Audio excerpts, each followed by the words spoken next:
అందును బట్టి మనం ఆ దేవుణ్ణి ఎంతగానో స్తుతించవలసిన వారమై ఉన్నాం. మంచిది నా ప్రియ దేవుని బిడ్డలారా, యెషయా గ్రంథము 58వ అధ్యాయము 13వ వచనం. యెషయా గ్రంథము 58వ అధ్యాయం 13వ వచనం.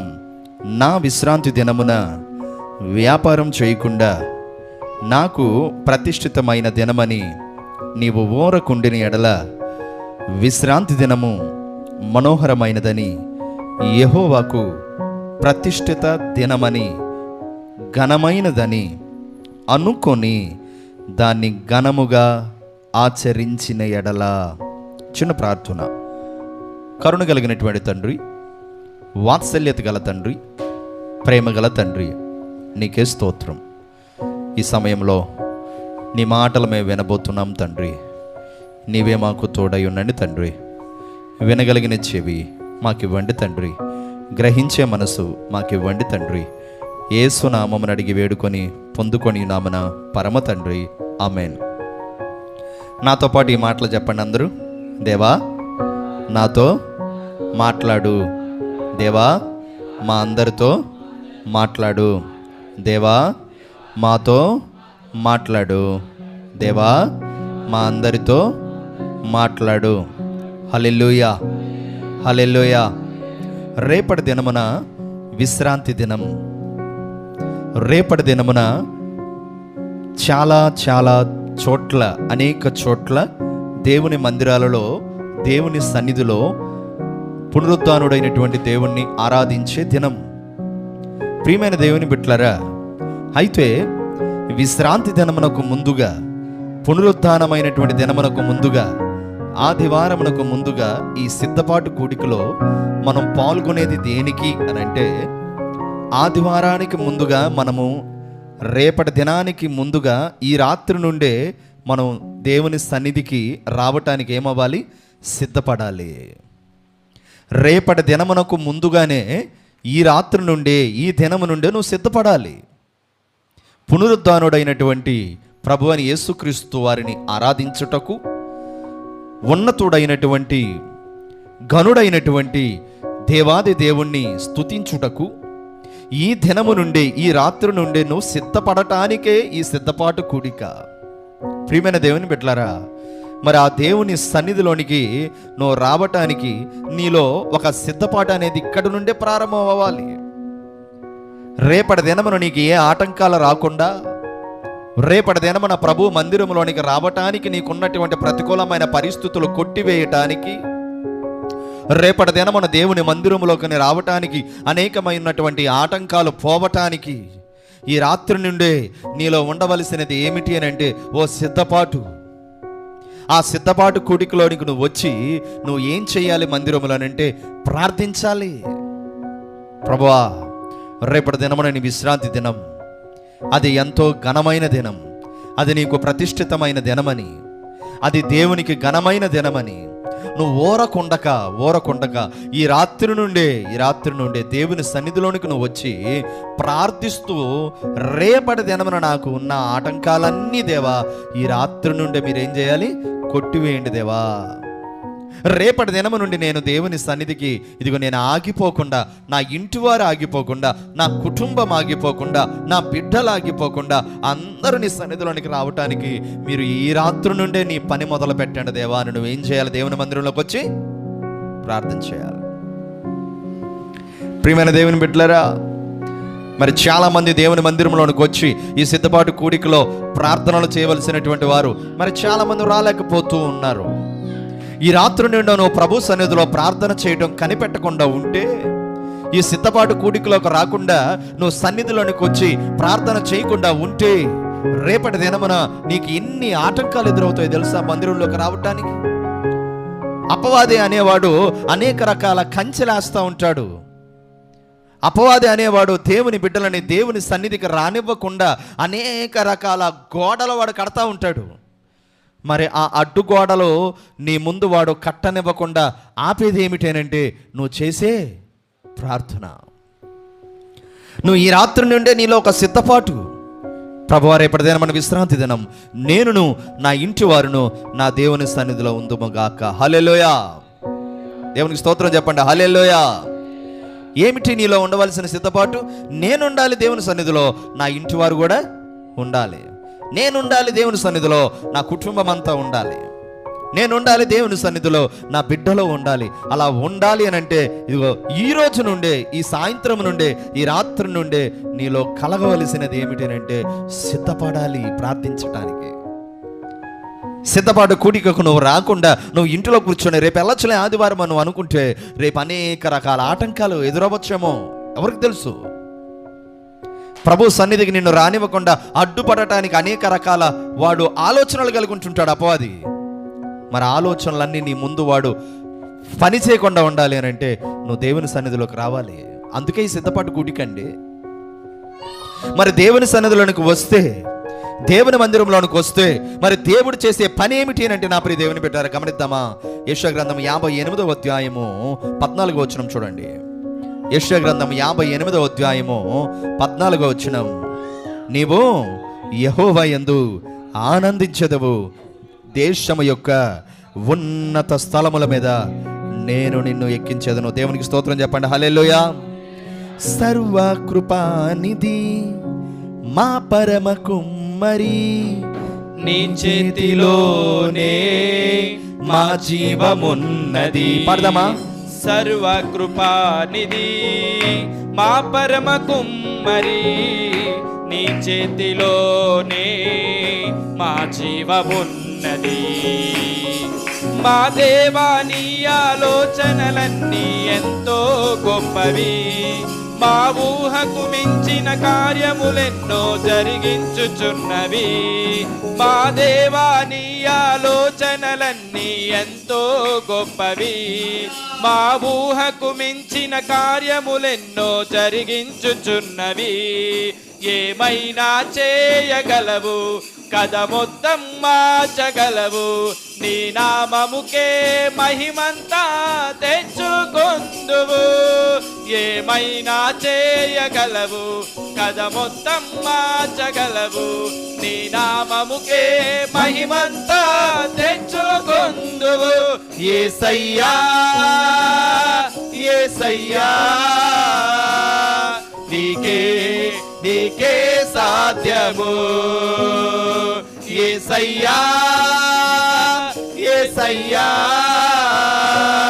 నీకే నీకే సాధ్యము. దేవుని నామమునకు మహిమ కలుగును గాక. కాస్త బిగ్గరగా స్తోత్రం. ప్రియమైన దేవుని బిడ్డలారా, దేశం యొక్క ఉన్నత స్థలముల మీద దేవుడు నిన్నేం చేస్తాడు? ఎక్కిస్తాడు. ఎప్పుడు ఎక్కిస్తాడు? దేవుని సన్నిధికి నీవు వచ్చినప్పుడు. ఎప్పుడు ఎక్కిస్తాడు? దేవుని సన్నిధికి నువ్వు రావటానికి ముందుగా సిద్ధపాటు కూడికలోకి వచ్చి ప్రార్థించినప్పుడు. ఎప్పుడు నిన్ను ఉన్నతమైన స్థలముల మీదకి దేవుడు ఎక్కిస్తాడు? ఆయన యందు భయభక్తులు కలిగి నువ్వు బ్రతికినప్పుడు. ఎప్పుడు నిన్ను ఉన్నతమైన స్థలముల మీద దేవుడు నిన్ను ఎక్కిస్తాడు? ఆయన పాద సన్నిధులను గడిపినప్పుడు. ఎప్పుడు నిన్ను ఉన్నతమైన స్థలముల మీద దేవుడు నిన్ను ఎక్కిస్తాడు? ఆయన సన్నిధిలో వణుకుచూ ఉన్నప్పుడు. వణుకుచున్నావా ఆయన సన్నిధిలో? భయభక్తులు కలిగి బ్రతుకుతున్నావా ఆయన సన్నిధిలో? సిద్ధపాటు కూడికలో వచ్చి కొంత సమయం అన్నా గడుపుతున్నావా ఆయన సన్నిధిలో? విశ్రాంతి దినం ఆదివారం ఆరాధన, అది దేవునికి ప్రతిష్ఠితమైన దినమని నువ్వు గుర్తెరిగా రాగలుగుతున్నావా దేవుని సన్నిధిలో? ఓ నా ప్రియ దేవుని బిడ్డ, అలా ఎవరైతే దేవుని సన్నిధిలోనికి వస్తారో వాళ్ళని దేవుడు ఏం చేస్తాడంట? ఉన్నతమైన స్థలముల మీదకి ఎక్కిస్తాడంట. కొట్టు చప్పట్లో ఒకసారి దేవునికి స్తోత్రం చెబుదామా? హల్లెలూయా. ప్రియమైన దేవుని బిడ్డలారా, ఉన్నతమైన స్థలముల మీదకి దేవుడు నిన్ను ఎక్కించాలనుకుంటే నువ్వు ఇంకా ఎక్కడ ఉండాలనుకుంటున్నావు? క్రింద స్థితిలోనే ఉండాలనుకుంటున్నావు. దేవుడు నిన్ను 10 మందికి అప్పుచ్చే స్థితిలో దేవుడు నిన్ను ఉంచాలనుకుంటుంటే నువ్వేమో ఇంకా 10 మంది దగ్గరికి వెళ్ళి అప్పులు అడిగే స్థితిలోనే ఉంటున్నావు.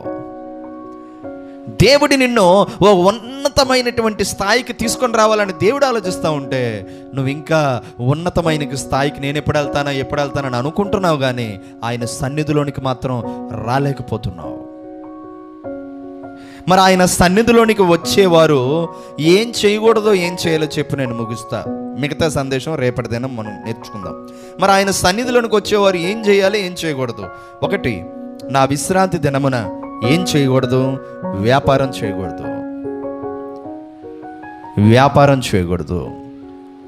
కొంతమంది దేవుని మందిరానికి వెళ్ళే విశ్వాసులే ఆదివారమే బోటెక్కుతారు.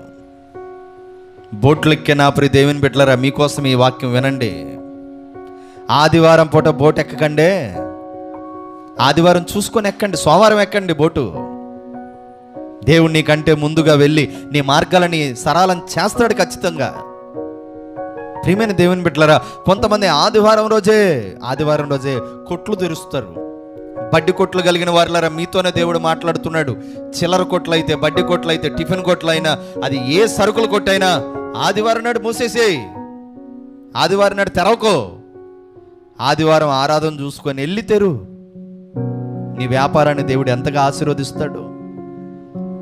ఆదివారం నాడు విశ్రాంతి దినమన్నాడు మనం చేయకూడనిది ఏంటి అంటే వ్యాపారం. వ్యాపారమే దేవుడు చేయొద్దంటే మరి కొంతమంది ఆదివారం పూట పనులకి వెళ్ళే వాళ్ళు ఉన్నారు. ప్రియమైన దేవుని బిడ్డలారా, అది కూడా దేవుడు ఇక్కడ రాశాడు. నాకు ప్రతిష్ఠితమైన దినమని నీవు ఓరకుండిన ఎడల. దేవునికోసారి స్తోత్రం చెప్పండి. హల్లెలూయా. ఆదివారం రోజున నువ్వు ఏం చేయాలి? ఓరక దేవుని సన్నిధిలోకి వచ్చేసేయాలి. ఆ దేవుని సన్నిధిలో ఆ 3 గంటలైనా నువ్వు ఏ పని పెట్టుకోకుండా వచ్చి కూర్చోవాలి. ఇక్కడ ఓరకుండి విశ్రాంతి దినము మనోహరమైన దినమని, ప్రతిష్ఠితమైన దినమని, ఘనమైన దినమని అనుకొని ఆదివారం నాడు ఘనముగా ఆ గనుడైన దేవుణ్ణి ఏం చేయాలి? ఆరాధించాలి. ఒక మాట చెప్తాను వినండి. ఈ రోజుల్లో చాలా చోట్ల క్రైస్తవులు ఎలా మారిపోయారంటే అలవాటు క్రైస్తవులుగా మారిపోయారు. ఆదివారం అలవాటు అయిపోయింది. ఆదివారం కదా ఈరోజు మనం చర్చికి వెళ్ళాలి, ఆదివారం కదా ఆరాధన చేయడానికి వెళ్ళాలి మనం అని ఒక అలవాటుగా వచ్చేస్తా ఉన్నారు. నేను అంటాను, అలవాటుగా ఆచారంగా మనం రావటం కంటే ఈరోజు ఆదివారం ఇది దేవునికి ప్రతిష్ఠితమైన దినం. నా దేవుడు నన్ను ప్రతిష్ఠించుకున్నాడు. నేను ఇప్పుడు దేవునికి ప్రతిష్ఠించబడిన బిడ్డని. ఆదివారం నాడు నేను నా దేవుని సన్నిధిలోనే కనిపిస్తానని నీకు దేవునికి మధ్య ఒక ఒడంబడిక నువ్వు చేసుకోవాలి. ఒడంబడిక అంటే అర్థం ఏంటంటే తీర్మానం, ఒక ఒప్పందం, ఒక నిర్ణయం, ఓ నిత్య నిర్ణయం చేసుకోవాలి, ఓ నిత్య నిబంధన చేసుకోవాలి. ఆదివారం నేను ఎక్కడుండా, ఒకవేళ నేను ఏదైనా ఊరు వెళ్ళినా నేను అక్కడ దేవుని సన్నిధికి వెళ్తా. ఒకవేళ నేను నా ఊరిలో నేనుంటే ఆదివారం నాడు నా దేవుని సన్నిధికి నేను వస్తా. ప్రియమైన దేవుని బిడ్డలారా, నీవు దేవునికి మధ్య ఒక ఒడంబడిక నువ్వు చేసుకుని దేవుని నువ్వు ఆరాధించినట్లయితే నీకు ఇష్టమైన పనులు చేయకయో, వ్యాపారం చెప్పుకోక, లోక వార్తలు చెప్పుకోక ఉండిన ఎడల.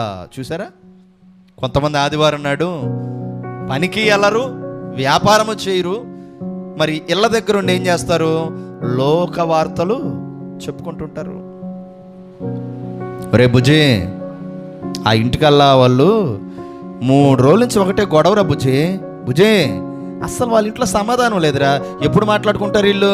ఒక పక్క ఆదివారం ఆరాధన జరుగుతూ ఉంటే ఇంటి దగ్గర ఉండి ఆ ఇంటి ఊసు ఈ ఇంటి ఊసు మాట్లాడుకొని ఆగిపోతారు. ఎక్కడికి రాకుండా? చర్చికి రాకుండా. మరి దేవుడు నిన్ను ఉన్నతమైన స్థలముల మీద దేవుడు ఎప్పుడు ఎక్కిస్తాడు? దేవుడు నిన్ను ఉన్నతమైన స్థితిలోకి దేవుడు ఎప్పుడు తీసుకెళ్తాడు? నువ్వేమో దేవుని సన్నిధికి సక్రమంగా రావు, లోక వార్తలు చెప్పుకోవాలంటే బహు ఇష్టం. ఆదివారం పూటే ప్రయాణాలకు వెళ్తావు, ఆదివారం పూటే బోటెక్కుతావు, ఆదివారం పూటే పనులకు వెళ్తావు, ఆదివారం పూటే ఆలస్యంగా వస్తావు ఆలయానికి. దేవుడు ఎప్పుడు నిన్ను హెచ్చిస్తాడు? దేవుడు ఎప్పుడు నిన్ను బలపరుస్తాడు? దేవుడు ఎప్పుడు నిన్ను ఘనపరుస్తాడు? దేవుడు ఎప్పుడు నిన్ను ఉన్నతమైన స్థితికి ఎక్కిస్తాడు?